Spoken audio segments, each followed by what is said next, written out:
80% of the book is actual just case examples. So instead of me just telling you, no, China's not imperialist, I give you a list of 500 examples to prove that China is not imperialist. Sanae Takaichi suggested her country could intervene militarily over Taiwan. The Chinese people are really upset. What Japan did to them in World War II and before World War II was perhaps the most gruesome behavior of one people towards another people in all human history. Factories in Africa, roads in Kazakhstan, oil refineries in Iran, and ports in Greece. Just a few of the Belt and Road projects that have been built in the last decade. Projects that not only changed recipient countries, but also changed global trade. China began to do its own development and create its own financial tools. And the Belt and Road Initiative was created, and the AIIB was created. And all of these other tools that were controlled by Asian countries were created. The purpose of the IMF and the World Bank was to better align national interests with international order. You look at IMF and World Bank, the United States controls 15% of the investing fund for the IMF and World Bank. That means the IMF and World Bank cannot act independently of U.S. foreign policy. We also essentially approved a budget, which is in the facility, you'll like to hear this, of $1 trillion, $1 trillion, and nobody's seen anything like it. We have to build our military. And so if you look at the U.S. military-industrial complex, actually we're not getting more value out of it. We're not getting more aircraft carriers or airplanes or whatever. What we're doing is just making all of the same exact inputs cost more. We're not getting a better military. We're getting a more expensive military. America First seeks to expand U.S. leadership in international institutions like the IMF and the World Bank.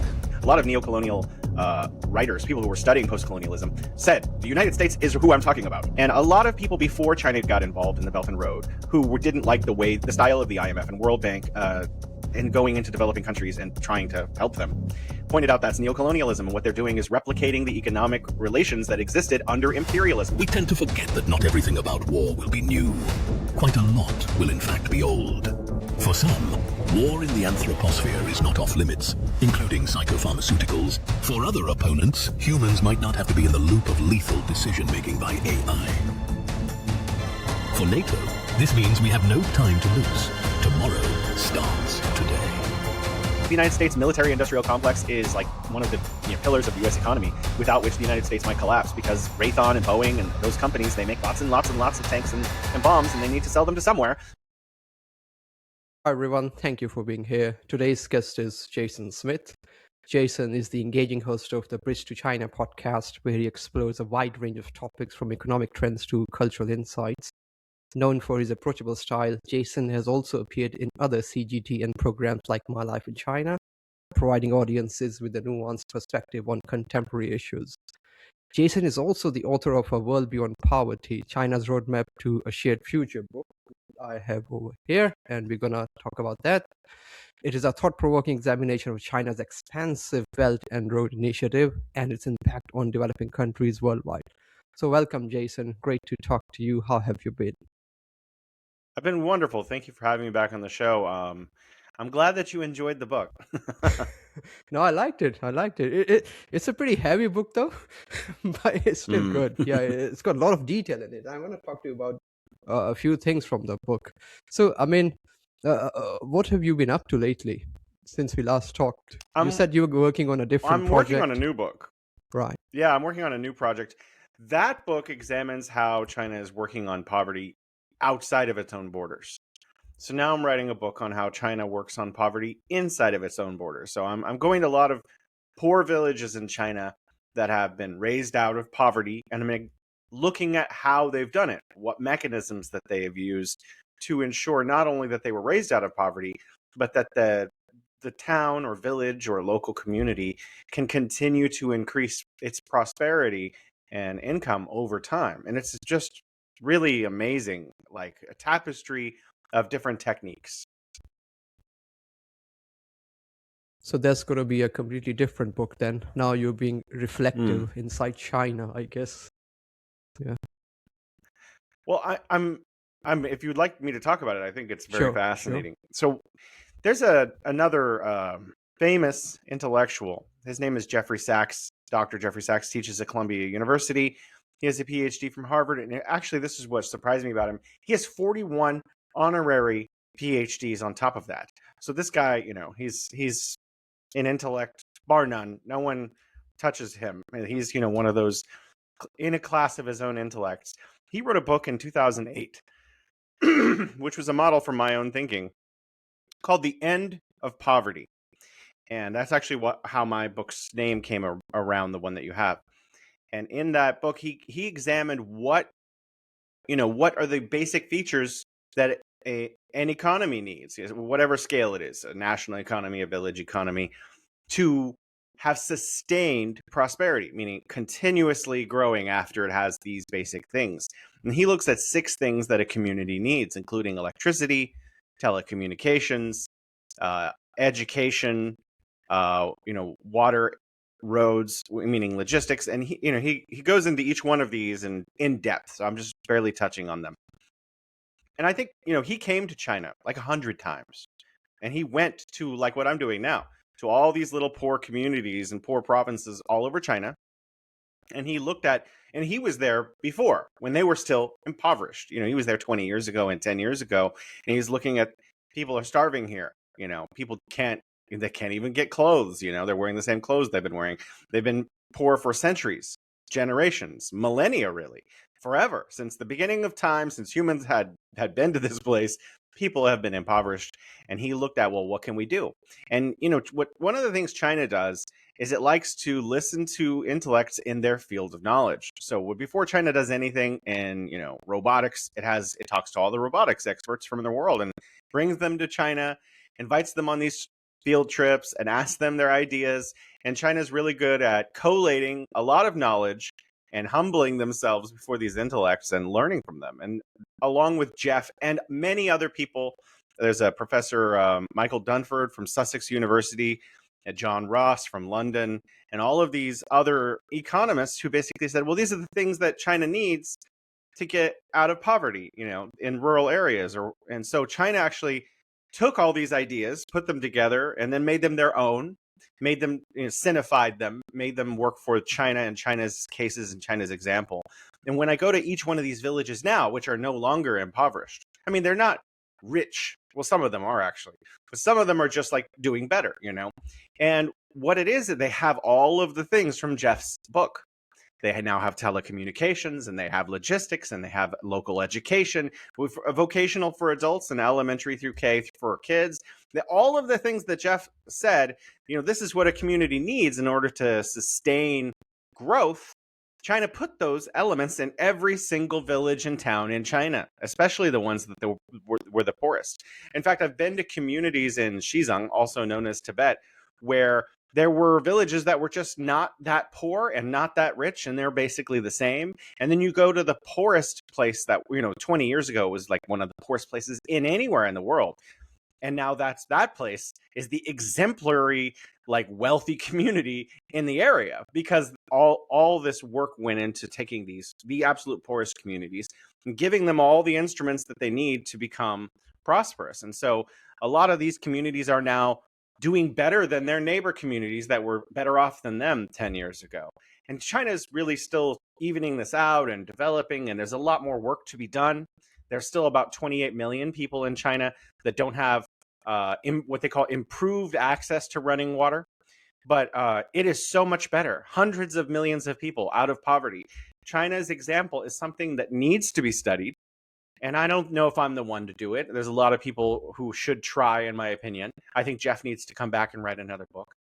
But I'm happy to try to throw my effort behind it, to talk about my own experience of going to these places and what I think has worked about them. Because there are obviously a lot of places around the world where there's still extreme poverty. There's still starvation, in a lot of the rest of the developing world. And if we could replicate some of these techniques there, we could change the world. We could change one person's world, or just a dozen, or a few hundred, or 1,000, or everyone. And also back at home in the US, we actually have extreme poverty. This is strange. China erased extreme poverty, people living on less than $3 a day. And this is the exact same metric. And in the US now, we have 1.25% of our population living on less than $3 a day. So there are communities that were abandoned by, a factory moved out or whatever. or the farms were bought up by a huge conglomerate and now everyone else doesn't have a way to make money. And I think we could actually replicate some of the techniques that are used in China in my home country. So there's so much we can learn, not just from China, but from every different kind of example around the world. We should all be learning from all the other nations of the world. What are the best practices to improve life for everyone? And I that's what I hope to accomplish with my new project. That's great. I have that book by Professor Jeffrey Sachs. I want to talk to him as well, so I might try to invite him, see if he accepts my invite, because I'm a nobody. But have you ever thought of writing a book with him, or writing your next book with him? I don't think. My goodness, I don't think that. I mean, I've talked to him. He's been on my show twice, but I think he barely knows that I exist. I'm not sure that he'd be willing to write a book with me. If that opportunity came up, obviously I would want that opportunity, but I'm not sure if he would. But if he was down, I would be down absolutely 100%. Jeff, if you watch this, I would love to write a book with you. I'll do all the work, you know. He can write a foreword, I guess. That will be amazing. He just writes 2-page foreword. I'll be like famous after that. I mean, his interviews, his conversations are so engrossing and enthralling, and he has data at the back of his mind. I don't know how. It's like Noam Chomsky, who spits facts again and again and again and again like that. But this thing that you talked about, China inviting specialists from all over the world to talk to them to develop their future plans, that is so true, because I read that in K.U. Jin's book as well. I think I talked to you about that last time, the New China Playbook. And I wish we do it in Australia also, or people in Europe do it properly, so they can focus on actual development rather than military development. But many people want to go down that route, I guess. But it's very true. I mean, I have my own startup. A couple of weeks ago, I got a message on LinkedIn from some Chinese incubator accelerator. Would I want to set up some of my operation in China? Could be a scam. I haven't really replied to that, but I was talking to Jerry Gray yesterday. He told me that most Chinese incubators are actually looking for overseas people to come and bring new ideas. So I don't know whether it's a scam or not. I haven't replied to that message, like 2-3 weeks old. I'll check. I have to go to China. Well, you have a PhD, venture. Right? I didn't complete my PhD. I have double masters. I didn't complete my PhD because I got a job and the job was paying a lot more. Fortunately, but I have a double masters. Well, China has a lot of the K visa for people like you, scientists who are interested in studying in China, working in China. Makes it really easy for you to operate here if you chose to. Okay. I'm trying to explore that option because Jerry yesterday told me that it might not be a scam. They might be serious. I said, okay, I'll probably start searching, what that is all about. Because for some reason, Australia's innovation and R&D budget, I compare R&D budget to innovation. I correlate it like that, is 1.7% of its GDP. OECD average is 2.7%. So Australia is really low when it comes to innovation. Wow. America is high, obviously. China is also low. China is 2.1%, and even despite 2.1%, it has done amazing growth. So it might be putting that 2.1% in the right places, I guess. So it must be doing something right. But I want to talk to you about the book. But just before that, the recent thing that happened with the Japanese Prime Minister, do you have any take on how the Chinese people reacted to that? Oh, absolutely. I have many things to say now. Actually, the first couple of weeks after this whole thing blew open, I was quiet. I really wanted to think carefully because this is not a game. Correct. The people's lives are on the line. So I was quiet for a couple of weeks. I was listening to a lot of other people, and I formulated my perspective carefully. Number one, Chinese people are really upset. What Japan did to them in World War II and before World War II for a couple of decades was perhaps the most gruesome behavior of one people towards another people in all human history. I mean, unless you go back to like Darius the Great when he was skinning people and wrapping kingdom walls with it, you'd have to go back thousands of years to find something as horrible as what the Japanese people did to China. So when Japan rattles its sabers towards China and says they want to become overtly hostile, that really upsets the Chinese people, as you might imagine. So My opinion, firstly, is that China should do nothing. I think what's happening really is that China's power in the world vis-a-vis other powers is increasing because of its phenomenal GDP growth and the fact that it's not financialized GDP growth. It's real growth in manufacturing and homes and robotics and technology. I mean, even that you say 2.1% innovation budget, it's actually a lot because China's economy is so large. And so that just means it's so much. If it's a percentage of GDP, that's an enormous amount of money. And China actually has the most patents of any country in the world. I think it produces more patents than all other countries in the world combined. And GDP growth this year is going to be 5% according to Goldman Sachs, which I said, when they back in January they said 4.6. I said it was going to be 5.2. I remember that. And in I June, remember they you said, told it's me going that to be last 4.8. time. And I said it's going to be 5.2. Now Goldman Sachs says it's going to be 5%. I still think it's going to be 5.2. Check in January if I'm right. I think I'm very good at predicting China's GDP. I think I'm maybe the best. I honestly do think that. But the U.S. economy is growing about 2%. Last year was like 2.3%. Year before, similar. So in China and U.S. economy is financialized. A lot of that's just AI investments, just people reinvesting money into AI, stock buybacks, and more AI. And so it's just a big bubble, really. But China is actually building things, physical things. And so if China were to just, I think the United States is behind Japan because Japan would never aggressively go after China without the United States behind it. Because Japan, no offense, I think they probably do think that they're a significant power. They're not. Their, economy is, was powerful 20 years ago, but today they have 231% of their debt to GDP ratio. So it's absolutely crazy. They're the most indebted country as a percentage of their GDP of any country in the world, including developing countries. And they're also shrinking. Their GDP is contracting. And at the same time, when they started rattling their sabers towards China, 500,000 tourists that were going to Japan to maybe keep Japan's economy afloat all stopped. And in fact, some flights were canceled because of it. So Japan is in a very precarious position economically. So I think that they would have never said that they were going to be overtly hostile towards China had the United States not been standing behind them. And so I think really probably Japan was provoked, like the Philippines are now. The Philippines are provoked under their current administration into agitating China. And so I think that's, again, the United States. What's happened is the United States has realized that if enough time goes by, China will be in a position that no one will be able to agitate it.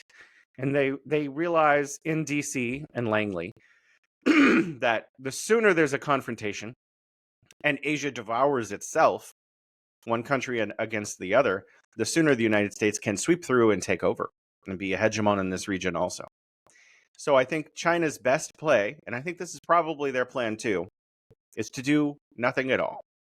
To stand up and say, we don't like that, you're bad, bad Japan, and that's what they're doing. But then actually to do nothing. Because if China just does nothing, in 10 years, China's position will be infinitely even better than it is now, especially in the region, where the United States power will force it to start retreating. I mean, the dollar is already in decline. The U.S. is shrinking as a percentage of global GDP. And the U.S. is becoming more financialized. And even though Trump tried to bring back manufacturing, there's less manufacturing now than there was before. So, and China is growing all that time. So, China doesn't want to take over the world, firstly. That's a really important point. And China doesn't want a major war. And Asia is so successful right now, not just China, but South Korea, Japan, the economies in ASEAN, all of the entire region, because there hasn't been a major conflict in decades. I mean, there's border skirmishes and little wars, but I mean, there wasn't a major war since 1979 when Vietnam invaded Cambodia and China invaded Vietnam, and that was like a month. Correct. Like, so this is mostly like the most peaceful region of the world, and that's one of the reasons it's so successful. So if China just sits back and stays calm and does nothing, its position just constantly, year after year, improves. And I think that's what China should do.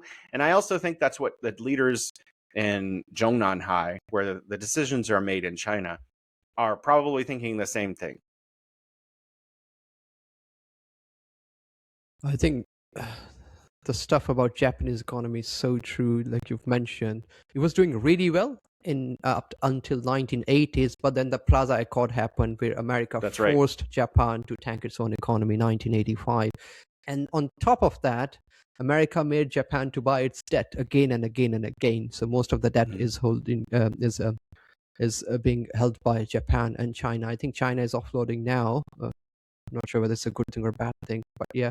But that's what happened to Japan. And even though Japan's economy is increasing, as a percentage of American GDP, its economy is reduced significantly to where it was in 1980s. So there you go. Japan doesn't really have much power now, which is why I was really surprised out of the blue the prime minister would make that statement. And on top of that, there were other agitators as well. I mean, Taiwanese president also talking to APEC and then buying the defense system T-Dome from Israel, saying that they see Israel as David and they see China as Goliath. So it will be a David versus Goliath fight between China and Taiwan. So all those things are happening. Not a coincidence, I guess, must have been coordinated, because all of those things happened within a span of 1 to 3 weeks, I guess. But yeah, I found it really strange. Out of the blue, people would start making those not genocidal statements, but because of the history of Japan in Nanjing and all those kind of genocide. Like you mentioned, the most horrific and intentional genocide. There's a way of killing people, then there's a way of killing people by torturing them, So that's what Japan did those days. And Unit 731, everybody knows what they did to the poor Chinese civilians, which is why I was really surprised hearing that statement from the Japanese Prime Minister. Okay, so your book, World Beyond Poverty, like I mentioned, I like reading hard copies. Electronic versions don't really resonate with me. Before I ask you a question, there is a statement here that you've said. I would like to read it, and then I'll ask a question. You mentioned, obviously, development needs to be profitable for invested parties. The question then is it profitable for the local people and nation as well as foreign investors? Is it a zero sum, or is it a win-win? These are the questions which drive this work, and this work will answer them. So what made you write this statement in the book? This is in your chapter, Neocolonialism. It's important because IMF and World Bank. Yeah, sorry, go on. It's important because people often accuse. Okay, firstly, there's a lot of work on neocolonialism, specifically pointing to the United States. I mean, a lot of neocolonial writers, people who were studying post-colonialism, said the United States is who I'm talking about. Like, actually, it's in their books. So I think it's important to point that out before we move on. And a lot of people before China got involved in the Belt and Road who didn't like the style of the IMF and World Bank and going into developing countries and trying to help them, pointed out that's neocolonialism, and what they're doing is replicating the economic relations that existed under imperialism, under base imperialism, when they were just muskets and the British were taking over the world. And the relationship between the different nations was being replicated. So when we talk about China and we're looking at what is China doing, and currently a lot of propaganda, which is anti-China, tries to use those same criticisms of the U.S. and Western Europe and try to extend them to China and say, look, China bad. So the book has to, at its base and the purpose, and you found the thesis basically of why the purpose of the book, it has to look at, is China imperialist? Is China neocolonialist? And we have to look at what is China actually doing and examine it versus imperialism. Is China replicating the same systems of relationships between nations as existed under imperialism? under the form of financial investments and development. And so it's important to understand, is China benefiting from the relationship? Is the actual nation that it's investing in benefiting from the relationship? If you look at the way that the IMF and World Bank, and I'm not talking about the last 10 years, there is some discussion about whether they're changing. I don't think they are. And if you ask Ben Norton, and I've asked him, they're not. But there are some voices like Jeff who are optimistic that it's possible to reform the IMF and World Bank. I don't think so. But if you look at what is China doing, you can, in the book, instead of just theoretically answering, the book is actually, as you've seen, 80% of the book is actual just case examples. So instead of me just telling you, no, China's not imperialist, I give you a list of 500 examples to prove that China is not imperialist. So what is China actually doing? In a lot of the cases, China goes in. Let's talk about it. Some of them are grants. Let's put those aside. So let's not talk about the hospitals and bridges or the airports that China built for free. Let's talk about some of the examples where China charged interest.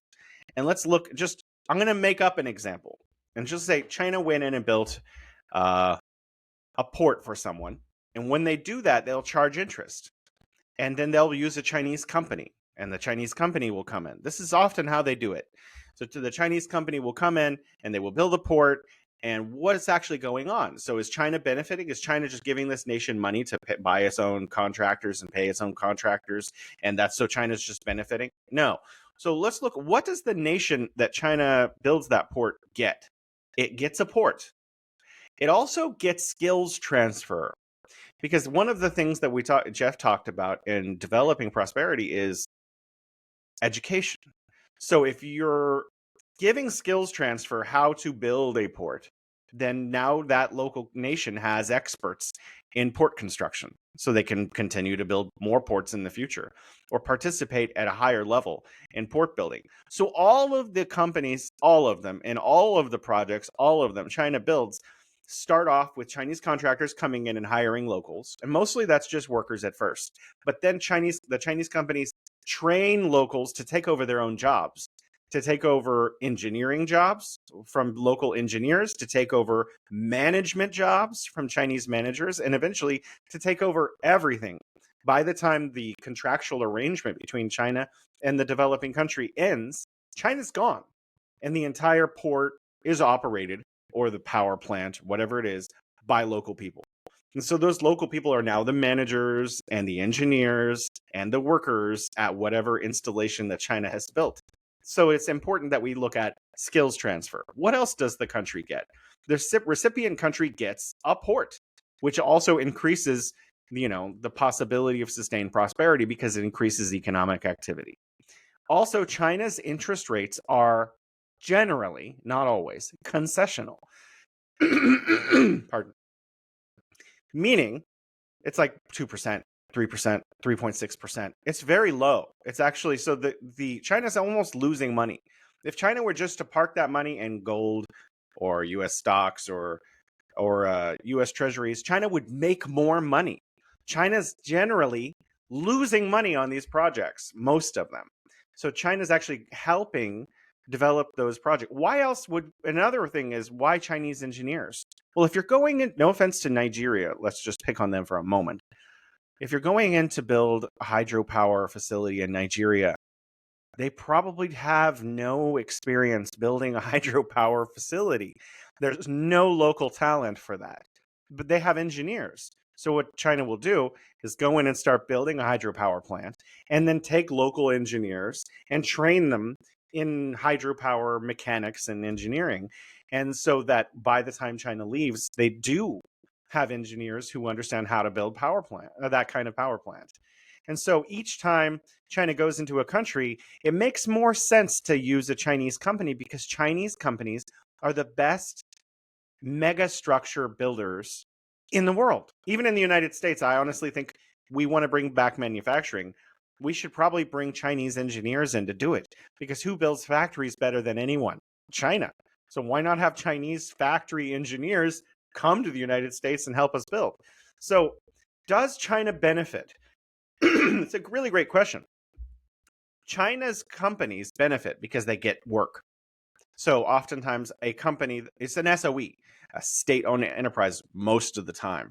So China's company comes into that country, it starts to build that project, their workers have something to do, the SOE makes some money in the process, but the vast majority of the benefit actually goes to the developing country. As the SOEs are more like vehicles to assist in the process and also maintain, their ability to build mega projects. But if you look at let's look at the actual the feeling, of the people who get these projects. If you look at the money of African countries who have been recipients of these projects, they oftentimes have the Chinese mega project on the reverse side of their cash.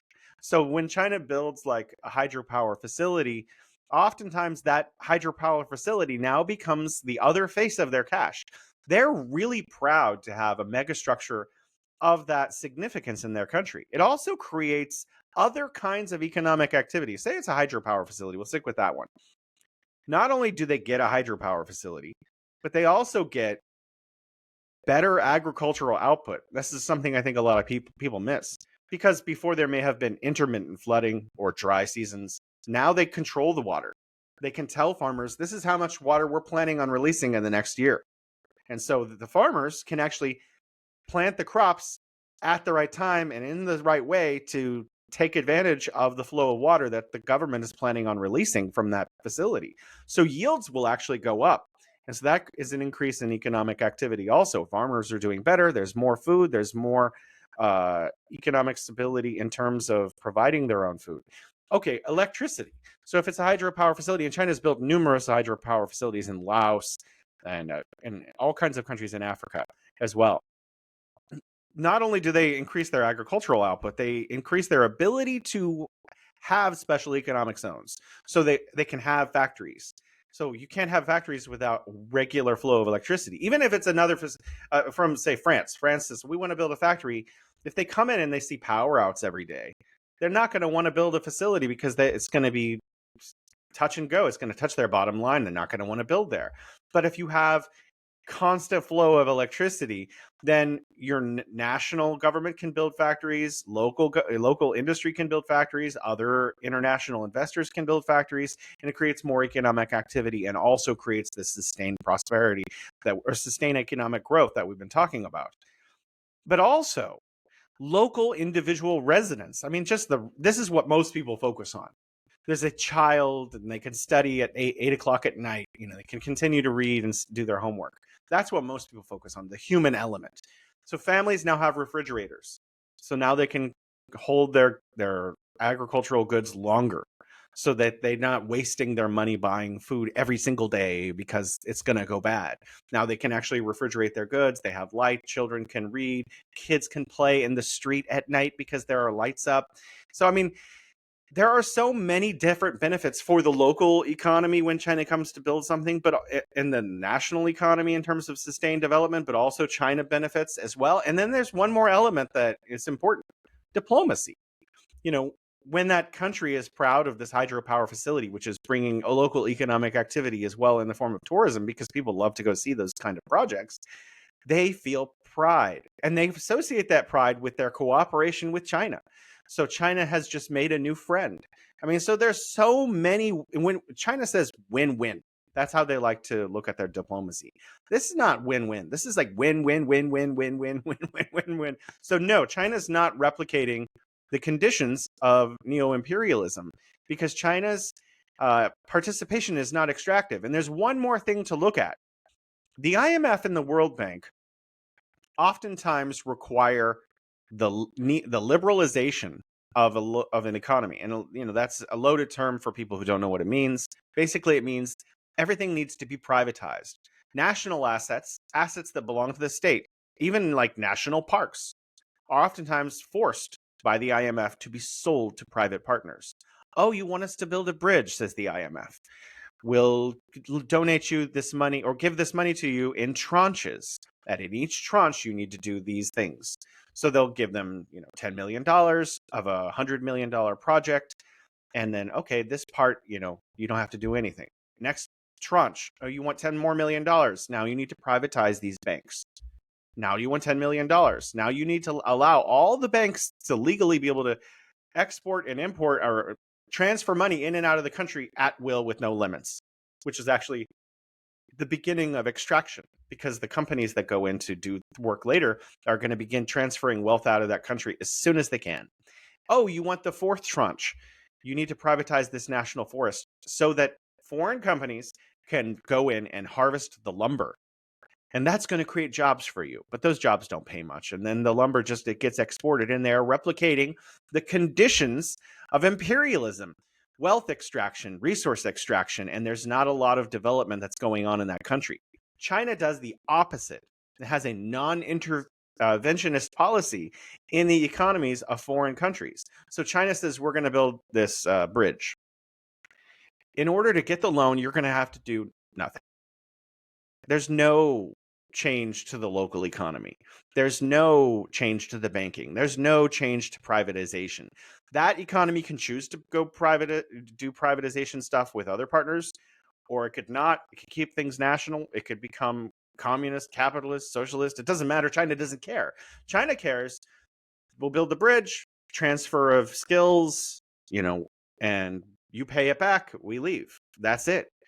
So it's very beneficial that's why a lot of countries want loans from the AIIB, want loans from the Import-Export Bank of China, because they can continue to manage their country in the way that they want to manage their country. And they don't have to follow Beijing's line on something like they do with the IMF and World Bank, which, by the way, are a stroll from the White House in Washington, D.C. I hope that answers your question. Thanks for the detailed answer. I was going to talk about neocolonialism and privatization. You've touched upon that. I mean, there's a very famous case where Bolivians' water services were privatized, I think in late 1990s, by American corporation Bechtel. And the price of water just went up significantly. But later on, it was reversed because people revolted. The same thing happened to Argentina as well. And I was going to ask you about that question about World Bank and IMF being U.S. foreign policy tools. You've touched upon that slightly. You mentioned it in your book as well. But do you think, so you said that Professor Jeffrey Sachs thinks that these institutes can be, what's the right word for that? Can be modernized, I guess, or can be made more empathetic to local macroeconomic situation in these countries. Joseph Stiglitz is another economist, Nobel Prize winner economist. He is very hopeful as well. His book Globalization also touches upon the same things, how IMF and World Bank policies have actually ruined the economies of these developing countries by not listening to the macroeconomic conditions and by not listening to the local economies. But do you still see this going on, that these IMF and World Bank institutes being worked on behalf of U.S. foreign policy? Or do you think that they have sort of changed in their approach when dealing with developing countries? I asked Jeff this question the last time I spoke with him. And I wanted to really, I actually just really wanted to know what he thought. Because I read a lot of books about World Bank and IMF that are not pleasant. And so Jeff has worked with them before because he's very interested in helping the developing world. And his answer seemed political to me because he was like, I know the current leadership. He mentioned them by name. And then he kind of seemed to indicate that there was possibility of reform.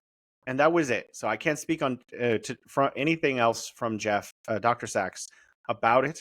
You'd have to ask him what his opinion is. But my impression was he didn't want to walk on his friends. But it does not look that like it's being reformed. There has been a lot of discussion about the possibility that it can be reformed. But if you look at Argentina today, it certainly does not look like any reform has happened, because there has been massive liberalization of the Argentine economy. And we see all of the same exploitative practices that we've seen forever. Just to give people context, and I'm not trying to say the IMF and World Bank can't be reformed. I think they can. And China was hoping for it too. But let's go back and just give the big picture for people. In the 1960s and 1970s, most of the the former colonies got their independence and became sovereign nations. So countries in Africa, modern nations, began to exist in their current form. They developed their flags, and they developed their names, and they became sovereign countries. So they got their what we call political independence. But they didn't really get their economic independence, because most of them were so decimated by the extractive processes that have been occurring to them under imperialism for centuries that they immediately needed help. And who did they turn to?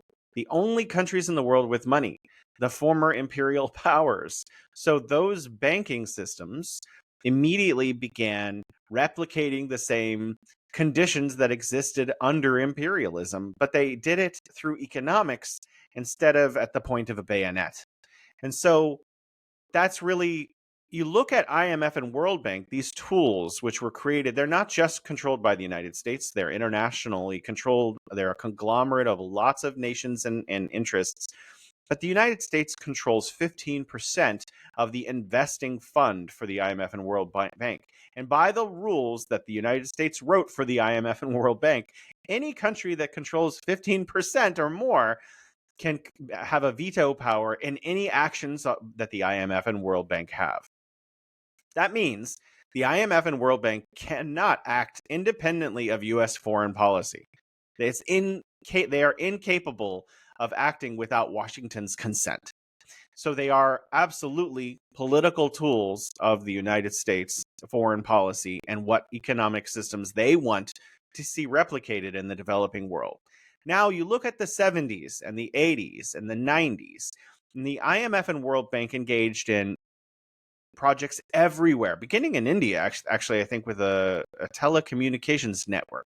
Or not telecommunication, but with phone lines. So you actually look all over the world during the 70s and 80s and 90s, and you look, are there great examples of countries, large countries, with at least tens of millions of people as their populations, that became less impoverished vis-a-vis Europe and the United States and Japan? And the answer is really no. So the IMF and World Bank were the only game in town, along with, the Club of Rome and other European investment firms. Did poor countries become less poor? Did they become more economically independent? Did manufacturing move into those countries? Did they become less poor and more prosperous and capable of producing their own prosperity? No. So can we say that their policies of liberalization worked? No. So clearly the tool of the IMF and World Bank is a broken one, or one that doesn't operate. And they very much went along with the US line that if everything's liberalized, if everything's privatized, if corporations control everything, then that is best for developing economies. And there's an enormous amount of papers and books written about this that came from Washington, D.C., and the kind of economists that the World Bank and IMF hired and wanted, and that control the IMF and World Bank. So is massive privatization the best for developing countries? I don't know. I'm not an economist. I don't think so. Certainly, I don't think so. As a non-economist, I think that there needs to be some degree of national control over the economies of small countries. But did the IMF and World Bank's neoliberalization and privatization work? Clearly not, because nothing improved. Then you look at China. China came in and said, we want to participate with the World Bank and IMF. And they actually began work. They still work with the IMF and World Bank. China's a participant, and they invest massive amounts of money, and they want to see the developing world thrive and grow. But what happened was China realized after a while that it was not working working with the IMF and World Bank, because they could not actually say, this is the project we want, or we don't want you to help liberalize this economy and turn it into another exploitative process. So China began to do its own development and create its own financial tools. And the Belt and Road Initiative was created, and the AIIB was created, and all of these other tools that were controlled by Asian countries were created. And it helped create institutions like the African infrastructure banking system. And China built the African Union headquarters. So China just began actually just saying, what are the pieces we need to help make the developing world more independent? And just in some cases, it didn't even charge interest. It just built them. It just said, oh, you need a parliament in Zimbabwe? Great. We'll just build it for you. Now you have a parliamentary building. And so China actually put all these pieces in play, built hospitals, more than 100 hospitals, built schools, thousands of schools actually, all over the world, in all kinds of developing countries. China began just doing what needed to be done. And then it transitioned into a role where it is now, where a lot of them are not just gifts anymore. And it's transitioned to very affordable financing using SOEs from China to help develop the kinds of infrastructure that developing countries need. Where is the bottleneck? The bottleneck is not China's lack of willingness to go and replace the IMF and World Bank. The bottleneck is a lot of the developing countries lack the tools to create feasibility studies for the applications to get more loans from banks in Africa, the AIIB, and China's Import and Export Bank. These countries want more projects from China and from the tools that China is associated with. The problem is the process to get the access actually is more complicated than one might imagine. But all this time, we see the IMF and World Bank continuing to behave as it always has. Is it possible for the IMF and World Bank to be reformed? Yes. But I think it would require the United States giving up its veto control, which the United States will not do.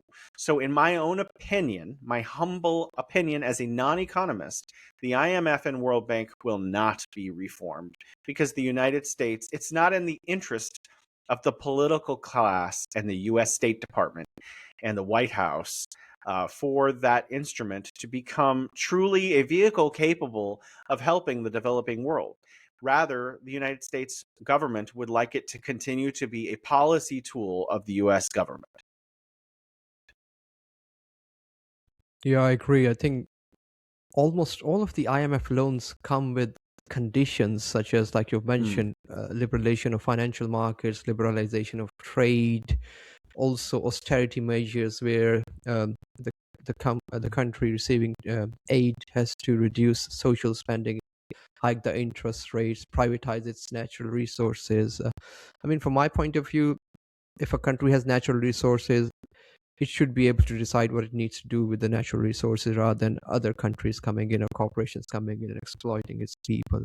So that's very true. I want to share something with you, and that's something that is very relevant to what you've mentioned. Let me know when you see the screen.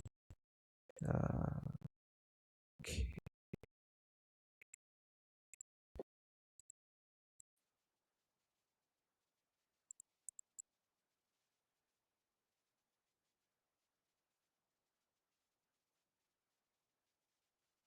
There is in. Do you see anything? Yeah, I see the video. There is in Namibia, for example, the number of Chinese people living here in the meantime is 4 times as much as, for example, the German community. And it's so far, it's not precisely the same what takes place all over the world. There are differences. And what I'm... Mr. Speaker, what is your problem with that? Why does it become a problem? It looks like it's a more European problem than our problem. Yeah. You are so sorry for us. I don't see Chinese will never come and play around here as Germans not allowed to do that, which Germans are doing, by the way. You talk about Chinese, we allow Germans to come offer visas here. Red carpet. Our people are harassed in Germany, even diplomatic passport holders in Germany. And you come in here, Germans come in here, as they want. So why Chinese talk about Germans? How you are treating us there? Chinese don't treat us like that. Diplomatic passport, we will handle our own country. Don't be sorry for us. Absolutely, yeah. Yeah. Every time Westerner comes, it's about Chinese.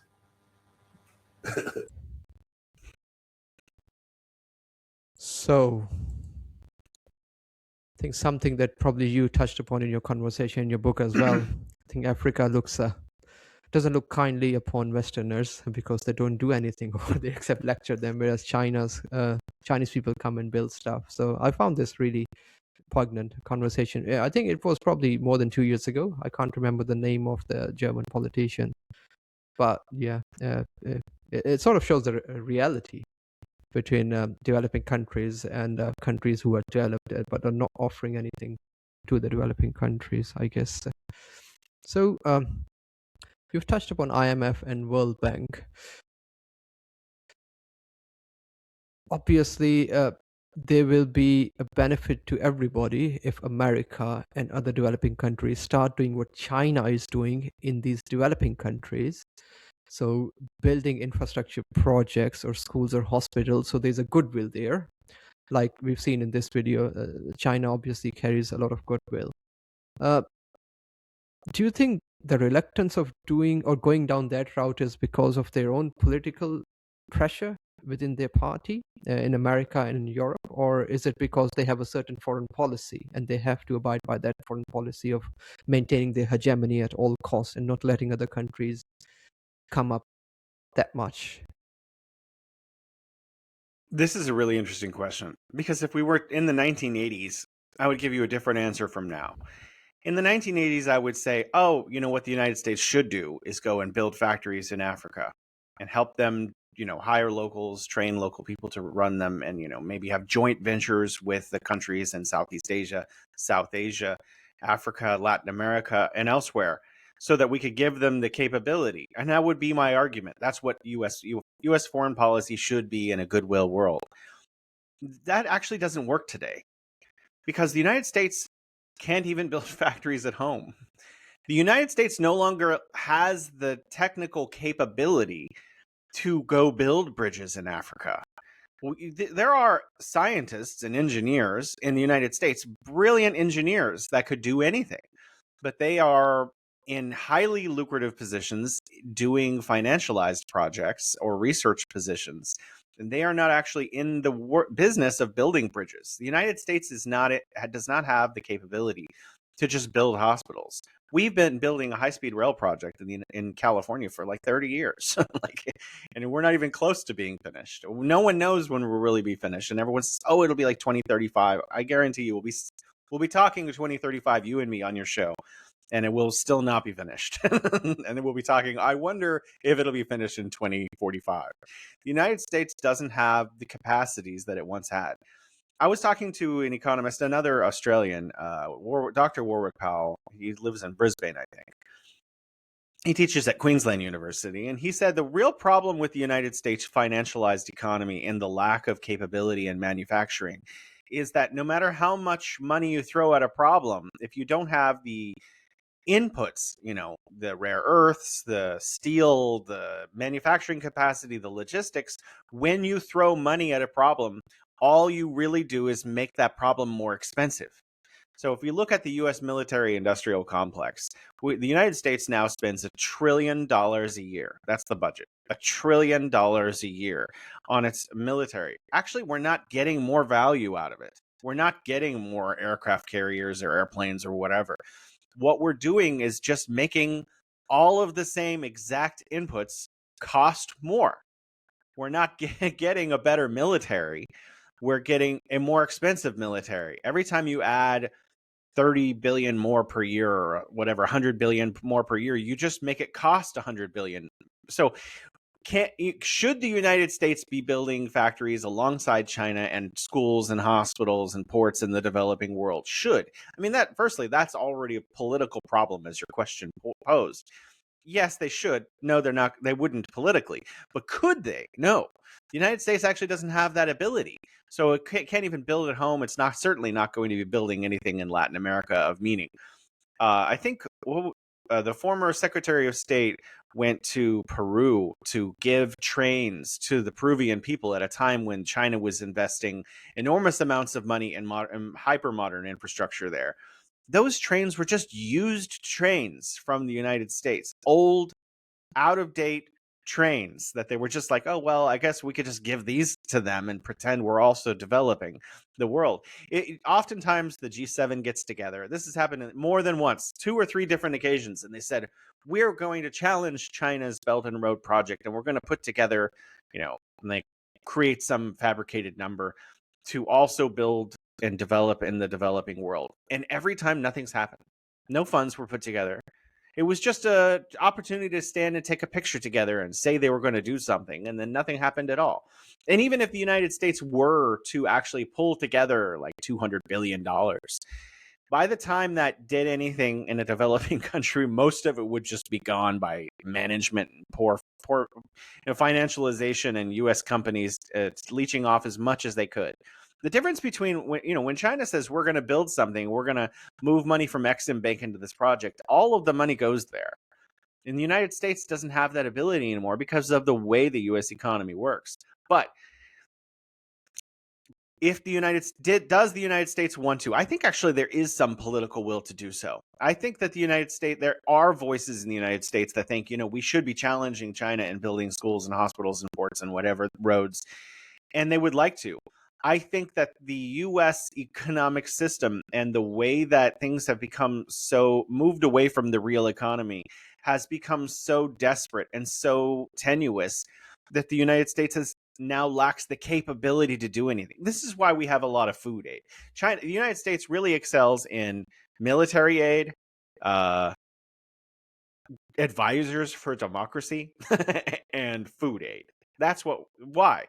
Because the United States wants to interfere in the political systems of foreign countries. That's why NED, National Endowment for Democracy, goes in and sets up councils where they train local people in the wonders of American democracy. And then you also see military aid. Why? Because the United States military-industrial complex is like one of the pillars of the U.S. economy, without which the United States might collapse, because Raytheon and Boeing and those companies, they make lots and lots and lots of tanks and bombs, and they need to sell them to somewhere. So why not the United States say, we're giving you aid, and then the United States pays its own military industrial contractors to send tanks to some developing country? What could possibly go wrong? And then number 3, the United States actually does produce a lot of food. U.S. farmers could produce more than we produce now. They actually have to pay farmers not to grow sometimes. So it's a lot easier to just send a few 1,000 tons of food aid when a country is starving. And the United States does excel at that. A lot of people will say, oh, the United States is creating the conditions for continued exploitation by just feeding them, but not giving them the ability to develop their own economy. That's true in the 1980s. But today, the United States doesn't have the capability to help a developing country grow its economy, because the United States lacks the manufacturing industrial capabilities to develop anywhere.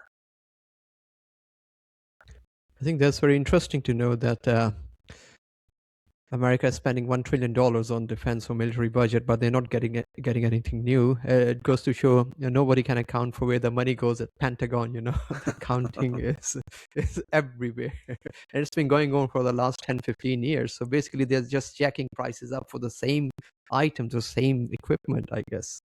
So that's very telling. I want to share one more thing. You've touched on Belt and Road Initiative, and this one is in Africa, probably one of the biggest in Africa by China. Let me know when you see the screen. I see the screen. Okay. My internet is slow because there's a storm here. So check this out. This is a Chinese-built railway in the heart of Kenya. Yep, you heard that right. The SGR from Nairobi to Mombasa was built by Chinese developers and paid for by Kenya mostly through Chinese loans to the tune of $3.6 billion. The idea was to create a cheaper and faster connection between the two cities through a railway that Kenya hoped would essentially pay for itself.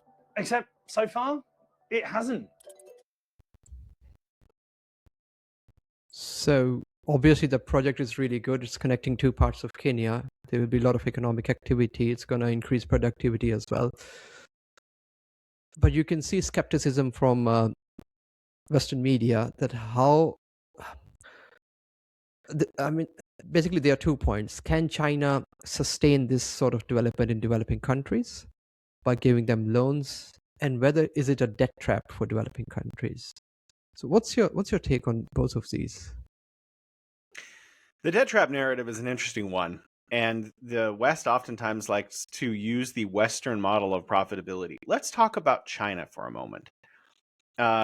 It's actually, so if you buy train tickets and take the high-speed rail in China and it's at full capacity, it doesn't make very much money at all.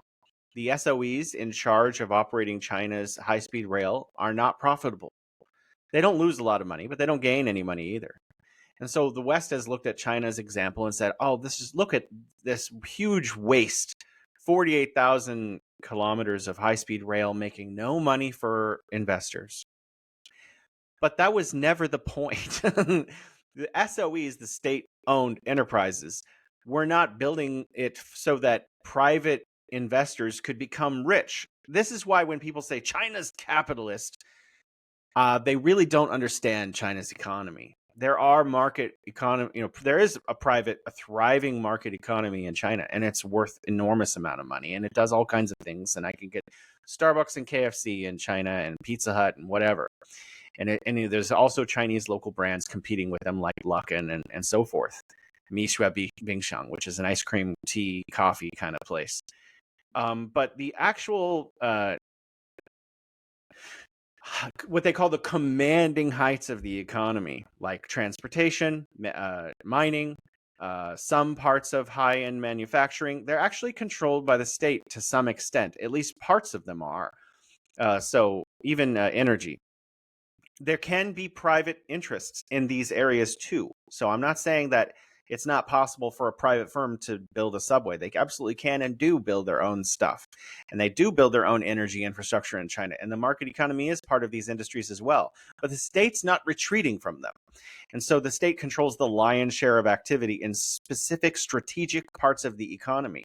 And so the 48,000 kilometers of high-speed rail are not meant to be lucrative for an investment class. They're meant to provide a service to the people, to provide the ability to have logistics and increase economic activity, which they have. So the other parts of China's economy, like if I'm a farmer in Xinjiang and I want to ship tomatoes to Ningxia, I can, and it costs almost nothing. That creates economic activity. If I am building parts of a robot in one province and then parts of the robot in somewhere else, then I can ship them back and forth. If I'm shipping things to the United States, container ports are largely controlled by SOEs, but they don't make a lot of money privately to build those ports, but they facilitate the growth of economic activity. And so when we look at the developing world, we see the same things. The Western world will oftentimes look at a project and say, oh my goodness, this loan is just barely being paid back. It's not profitable for private investors. And then they will criticize it based on that line of thinking. But if you look at a developing country and you look at the way that China has benefited, so what? We're talking about hundreds of thousands of trips, if not millions of trips of people going back and forth. Firstly, the human element, seeing their mom in another province or prefecture, right? But also shipping things at off times back and forth, which increases economic activity. And also just the pride of it being there and seeing actual development where there wasn't development. There are all these other layers that are getting deliberately missed by analysis in the West. Now, going back to the point of debt trap, let's talk about the times when China has seized assets because a country refused to pay. That'd be zero. They never seized anything ever in any country in the entire history of Chinese loans. And China built the Tazara Railway in Africa in the 1960s. So China, at a time when China was one of the poorest countries in the world, the same as African countries, China was loaning and giving tens of millions of dollars at a time when that was a huge amount of money to build railway in other countries. China really has a vested interest in seeing the rest of the developing world develop. And there are a lot of different reasons for that, which we haven't touched upon. But the point is, China's never actually debt trapped a country to the point where it's taken money. And also, China has forgiven. And I could send links to people who are interested in this. If you go to John Hopkins' website for their Africa initiative, I forget what it's called exactly. I could probably pull it up 1 second. I just want to make sure I get the name of this correctly for people who are interested. China Africa Research Initiative, SAIS, CARI. You can look that up, and they have an area which is called, debt forgiveness. And they go through, just on the first page, dozens of examples in which China has forgiven loans. But if you actually, it's called debt relief. But if you scroll to the bottom, there's another larger category, and you have to click on another link. CARI data set of China's debt relief from 2000 to 2019. And it has hundreds of examples where China just erased debt. So some poor country was like, oh my gosh, we built this bridge, but we can't pay you. China's like, okay, don't pay us. And that has happened so many times. I don't think China actually wants people to know that. I'm just saying that it's happened because China obviously wants its debtors to repay it. And China wants to choose projects which enable and facilitate those countries to repay those debts. But China has forgiven just enormous amounts of money. I don't know what the number would be. It would be in the tens or hundreds of billions of dollars of erased debt for countries all over the world over a long period of time, taking into account inflation. So has China debt trapped anyone? Obviously not. It just forgives loans when they can't be repaid. And also, it's not about the profitability of a specific project. It's about the economic activity that project creates. So we need to keep these things in mind. And if you go to the example that people like to pull up Sri Lanka, they like to talk about the port of Hambantota. And that port, what happened was Sri Lanka had debt to the IMF and World Bank, and it also had debt on that port to China. What Sri Lanka chose to do was to take this huge second loan after the port was built from China again. And people thought, this is debt trap. Oh my gosh. They took a loan, and then they had to take another loan because they couldn't pay the first loan. And that was their argument. What people don't know, or they'd maybe just ignore and leave out of the argument, is the reason Sri Lanka took the second loan wasn't to pay the first loan. It was to pay the IMF and World Bank off because the conditions were so unfavorable. So Sri Lanka's second loan that they took and enabled Chinese firms to come in and operate the port to some degree wasn't because China was taking over the port. It's because Sri Lanka wanted the IMF and World Bank off of their back, and they needed the money to get them out of the picture. And so there's a lot of people cherry pick parts of a project or parts of an idea to defame China. But if you talk to the countries in the developing world and you ask them who do they want a loan from, it's not always. It's very often going to be China because the conditions are so favorable. And I think we really should allow poor countries and their leadership agency to make their own decisions. If they want a loan from the IMF, okay, that's up to them. And I think that's China's policy too. If they want a loan from China, why does the West have such a big problem with it? It's because the West is losing control over those developing countries because China is coming in and giving conditions to those countries that don't require them to be subservient to Western needs.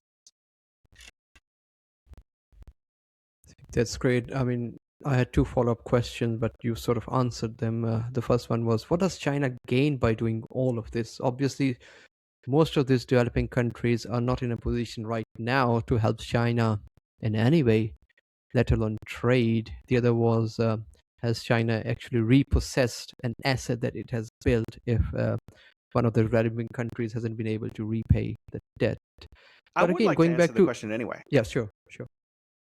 I'll try to keep it brief so you can get to your next question. But what does China gain is a really good question. We've already talked about some ways in which China gains.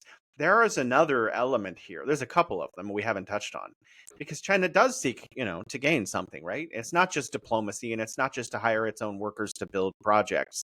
China actually gains in two ways, a lot of ways, but two big ways, two big pillars here. Number one, China is scared, and let's not say that. That's not the right way to phrase it. China knows that it is more secure from the imperial powers itself if there is a larger, more diverse, multipolar world.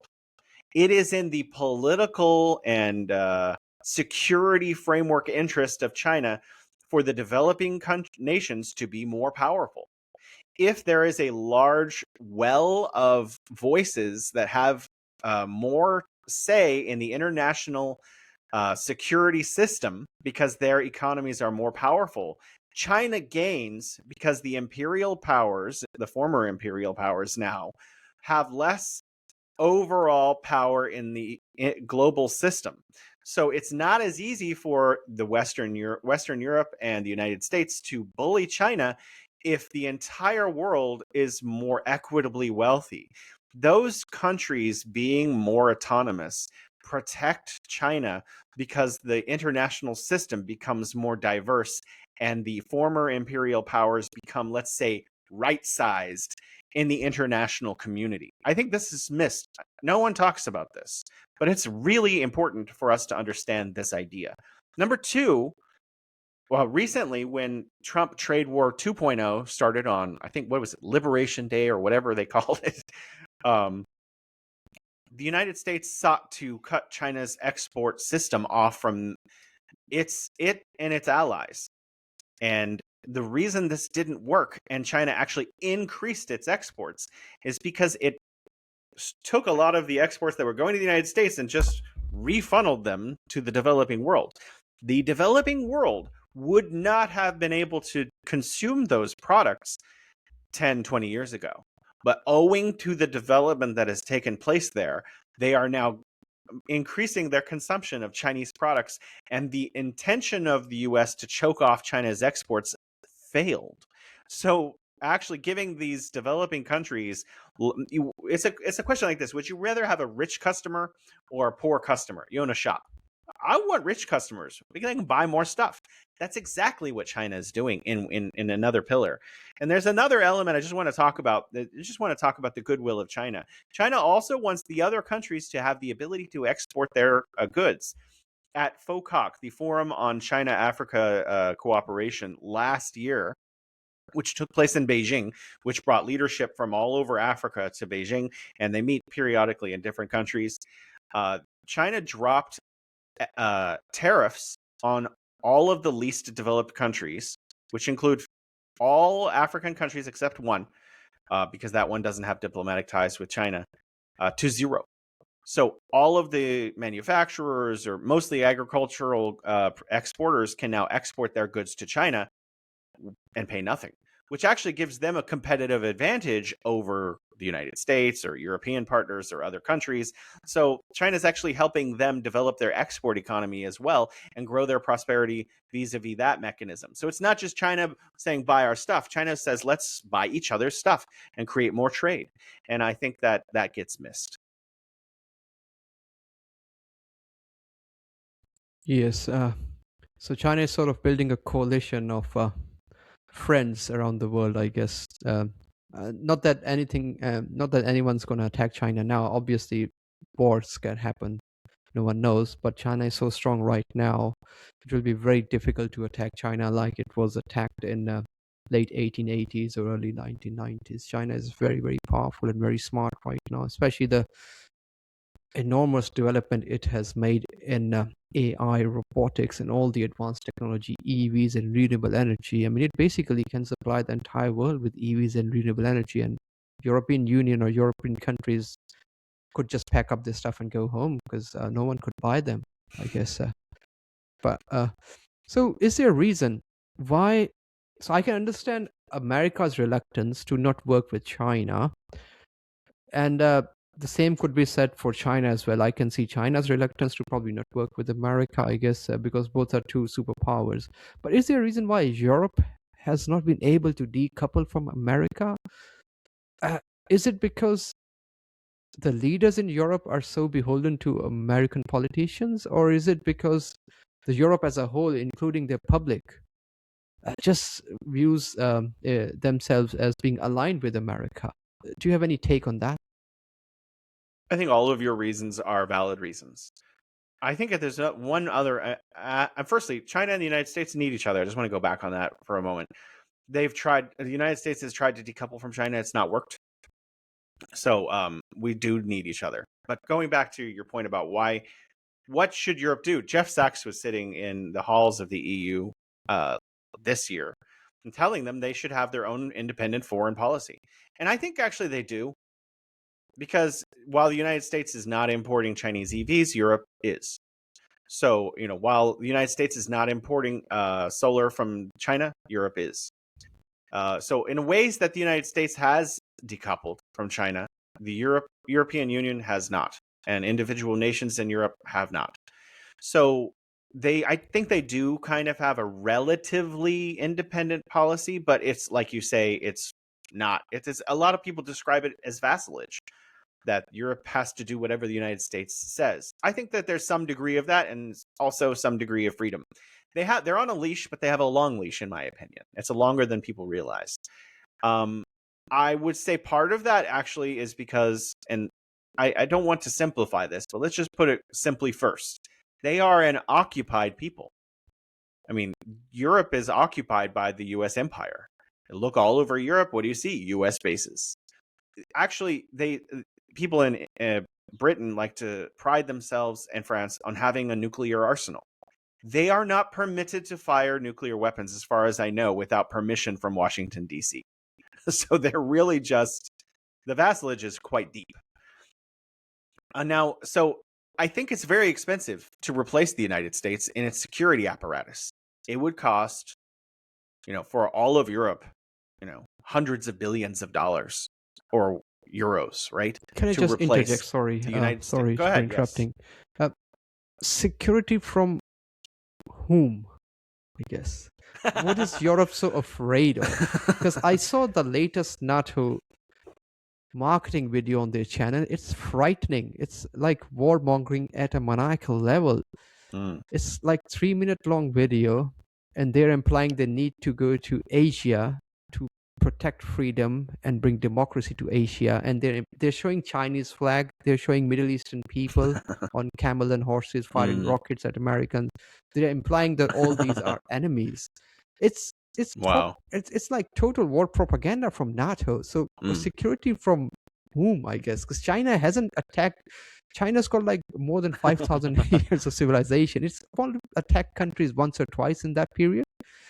Europe has always been fighting. So protection or security from what? Well, you make a really good point. I think that they would argue Russia probably first, despite the propaganda video and the fear of Asian people. I think probably if you ask Europeans that they're most afraid of Russia, they think that Russia's going to invade. I agree with you. I think it's propaganda. I think it's ludicrous. Neither, the people in Syria and Iraq or Iran are not going to invade Europe in the next millennia. Nor is Russia. I mean, if they signed the right deal with Russia, Russia has already said that they are not interested in progressing anymore. So Europe could clearly have a deal. But I think the reality is the leadership in Europe at least claim that they want security and that they rely on the United States for that security. I agree with you. I think there should be a massive drawdown in militarism globally. I think, but that's going to have to begin with the retreat of the U.S. empire before anything. The United States has over 800 military bases all over the world in like 100 sovereign countries. I don't know the exact number, but it's about 100 sovereign countries. So clearly there is an empire. Some people in the United States actually say, oh, we're not imperialists. We don't have an empire. That's just rhetoric. I mean, the facts on the ground are empire. And for the European Union and a lot of other countries, Japan, South Korea, in my opinion, they are occupied nations with it, and they are not able to have their own foreign policy because they have to go along with the foreign policy of the United States so long as they are, in fact, occupied. So it will take the United States retreating on some fronts. I mean, it's very expensive to maintain all of this. The only reason the United States can afford it is because the dollar is the de facto, fiat currency of the world, and they can just keep printing money and make everyone else pay for it. So, people at the grocery store in Nigeria pay more for juice because they need to fund US imperialism in Japan. So when the dollar ceases to be the global fiat currency, at some point, the United States will have to start drawing down some of its empire. And at that point, a lot of nations will have more choice in how they want to express their sovereignty, including, to go to your question, the Europeans. Yeah, that's true. I mean, the reason I interjected was because even in Australia, they're saying manufacturing is coming back. And what manufacturing is coming back? Military weapons. Again, for some reason, Australia has sided with America and decided that they need to increase their military budget as well. So the manufacturing in the form of weapons manufacturing will be coming back. Again, you can manufacture a lot of weapons and you have to use them someday, I guess. And that's how military industrial complex make money, waging wars and all that kind of stuff.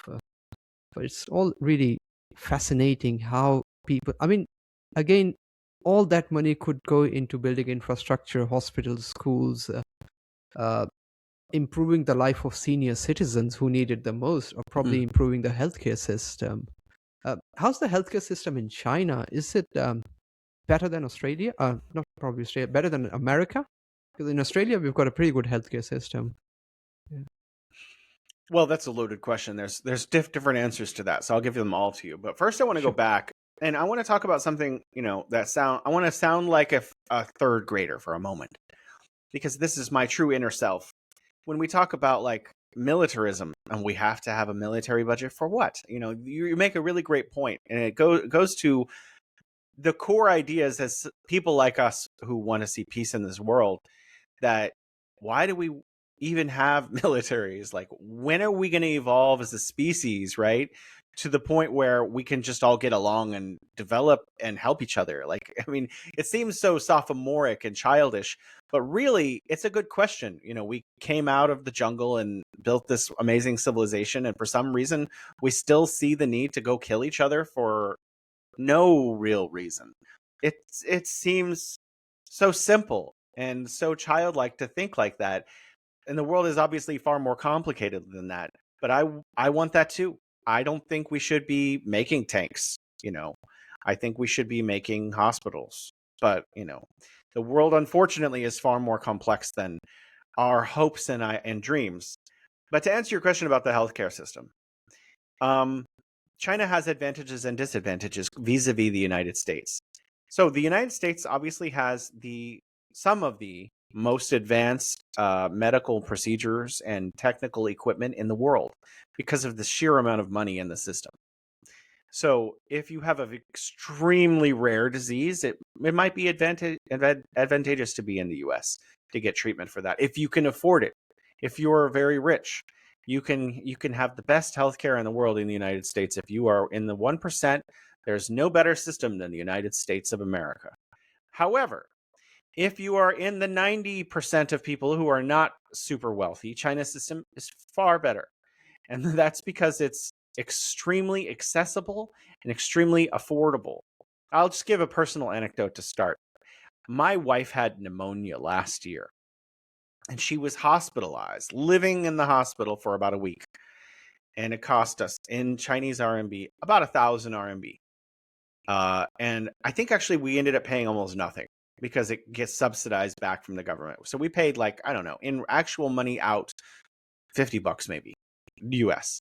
We paid like $50 for her to be hospitalized. If she was hospitalized in the US, it would have cost, with insurance, thousands and thousands of dollars. And that's because you have co-pays and all of these unfair kinds of systems built in to pay for management, because a huge portion of US medical bills don't go to pay nurses and pay for the hospital and the equipment. They go to middle managers and insurance agents and all kinds of profit-seeking mechanisms that are built into the system. There are problems with China's system. China's actual system is based on working and workers. It's not a universal system like the one in Sweden or wherever we're talking about, Canada. It's not just medicine for everyone. It's medicine for workers and workers' families. Actually, that's how the system is built. So it actually only covers like 96% of people, something like that. But there are all these other parts that get ignored by that statement, where there are hospitals set up in rural areas intended to give people, and there's subsidies that go to poor people and people who have disabilities, and there's something called a Wu Bao, which gives money to people who don't make money because they are handicapped, for example. Instead, they are able to get medical insurance through other systems. So what you have is like a patchwork of all kinds of different systems that work together to cover everyone 100%. There are limitations to that, because I want to point out what's good and bad. I don't want to just sell it as it's great. And it is great. It is an incredible system. And I think it's wonderful, but it also has a private sector as well. And a lot of those are Western companies. In fact, I know the president, who is also the president of the U.S. Chamber of Commerce in China, Roberta Lipson, she actually owns or operates the largest private hospital system in China. But there are limitations. The limitations are, if you have a very, very rare disease in China, then it can be expensive, because the insurance goes so far and covers almost everything, including cancer and surgery and heart valves and everything, and it's very, very affordable and very cheap. But if you have some rare disease that I wouldn't be able to name because it wouldn't be, it would almost not have a name or barely have a name, then you can be in a precarious situation where it could cost a lot of money, and you could end up having to like get a loan or whatever to pay that bill. But I still think it's infinitely better than the U.S. system, where the U.S. system has largely abandoned most people in favor of just taking care of the super rich. So yes, China's medical system is incredible. It covers almost everyone in some kind of way, and it provides all kinds of basic care and even extreme care and surgeries and all kinds of things, and cancer. And it's an incredible, amazing system. And actually, there are a lot of technical capabilities China has that other countries don't have, like bone glue. That sounds made up, bone glue. But they actually have something called bone glue in China. So if you fracture your leg, they can put the bone back together and put bone glue on it. You can walk the next day. So there are amazing things coming out of China too. The system is not perfect, but it is certainly a lot better for most people in China than it is in the United States. That bone glue sounds like something MMA fighters would need on a regular basis. Once they get their shins or arms broken in a fight, that must be really good. So I want to go back to the book. So how long did it take you to write this entire book? Because there's a lot of detail in it. 4 years. And 4 years. My wife hated me. I imagine. My wife hated me. I would do my normal work at work, and then I would stay at work for 4 hours a night, and I would work all weekends, and I would not go on vacations. It was horrible. But I think it's well worth it, for the people who are interested and want to know what China is actually doing in the developed world. The reason I wrote it, because there's nothing like it. I found every book I could find on the Belt and Road, and books you cannot get in the West. There are books published in China that are only available in China. And I had those books too, and I had them all laid out in front of me, and I was reading all of them, and nothing did what I wanted. None of them was a categorical look at projects all over the world in every country and explaining the detailed financial aspects of each one. So I was like, okay, I'll just have to do it myself, and that's what I did. I produced that book. And it was brutal, and it should have been a team that did it, but it was just me. But I'm very happy that I did. And I think probably someday I will update it to include more projects, because those are not all of the projects. Those are just enough projects to give a general view of what's actually going on. Yeah, no, I was discussing this yesterday with Jerry as well. He also mentioned that this book doesn't cover all of the projects, which is, again, it's like 500 or 600 page long book. It still doesn't cover all of the projects. You can understand the amount of projects China has done. So how did you get the data or the sources? Did you talk to people, or is there a repository somewhere where you can go and then find people who may have worked on the projects and talk to them? How did you collect all the information? A lot of different ways. There are different websites. The one I mentioned before, China Africa Research Initiative at Johns Hopkins. There's also a research initiative at the College of William and Mary, which is very extensive. Then I also used hundreds of links to Xinhua's and China Daily, Global Times, CGTN individual reports on individual projects, because they send reporters out to, on the final day, usually when the key turn ceremony is going on, and the Chinese ambassador and the Ugandan ambassador are standing there and they're cutting the red tape or whatever. And they do a lot of coverage on that. And in those reports, it'll have some financial details and commentary by ambassadors and stuff. But I also used my position as a radio show host who interviews people like what you're doing now to invite experts on. So, CGTN radio gives me almost carte blanche on who I invite on. So I started, who is going to be my guest? I get to pick. And so, not always, but often. And so I started picking people who were experts in this field and inviting them on the show and asking and picking their brain. And so I was able to do that with a lot of people who work in global development. The economist Ben Norton, Jeffrey Sachs, Mick Dunford, so many experts that do research in this field. I just invited them on my show and I asked them all the questions that I wanted to know. I wasn't really thinking, what do my listeners want to hear? I was thinking, what do I want to know? And I was using these as an opportunity for me to learn about it. And, my fans also learned about those things as I invited those guests on. I combined an enormous amount of research into Chinese media with a Western academic research and then individual expertise via people on my radio show, and just collated all of that with a few other bits here and there and put it together from looking at each project one by one painfully on multiple websites. That's great. That's great. I have one last question as sort of related to the book. So do you see alternative institutes like IMF or World Bank developing in future, which could rival IMF or World Bank? Absolutely, yes. I think that's already happening. I mean, we have Africa has its own lending institutions now, and Asia has its own lending institutions now. I'm sure there are in Latin America. I'm not really sure what they are. And even the BRICS has its own lending institution now. And the Belt and Road Initiative has its own lending institution, 2 different lending institutions, actually. It has one that's worth $100 billion and another smaller one that's worth like $10 billion. And that one actually, the smaller one, is for the purpose of helping developing countries produce feasibility studies for the application for loans from other institutions. So there are all of these new banks emerging, but they're relatively new. Most of them have only existed in the last 10 years. So the IMF and World Bank had 3/4 of a century to do something about poverty.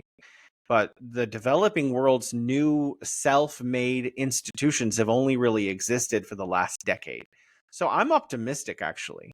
If you look at the way the world looks now, and you just look at the 1990s, the relationship of power between the developing world and the former imperial powers is vastly different. And that's why people are saying there's the emergence of this multipolar world. I can't wait for 10 years from now to see what it's going to look like, because I think the relationship will be even more complex and diverse, and the developing world will be more developed than ever before. Africa has an initiative, I think, that goes to 2067. I hope I live that long, not just because I want to, watch more TV and eat popcorn or whatever, but because I want to see what Africa is able to do. Because I think Africa will be as wealthy and prosperous as China is now in the next 20 or 30 years. And I want to see that world. I want to see a world where there's no such thing as the developing world anymore. I want to see a world where everyone everywhere has access to, a coffee machine and a porcelain cup and the ability to turn on their computer and enjoy life like I am. Now we all hope for that, and I recommend everybody to read this book. Thanks very much, Jason. Thank you, I sir. really appreciate you taking the time to talk to me, and hope you have a great day. I'll stop recording now. Thanks.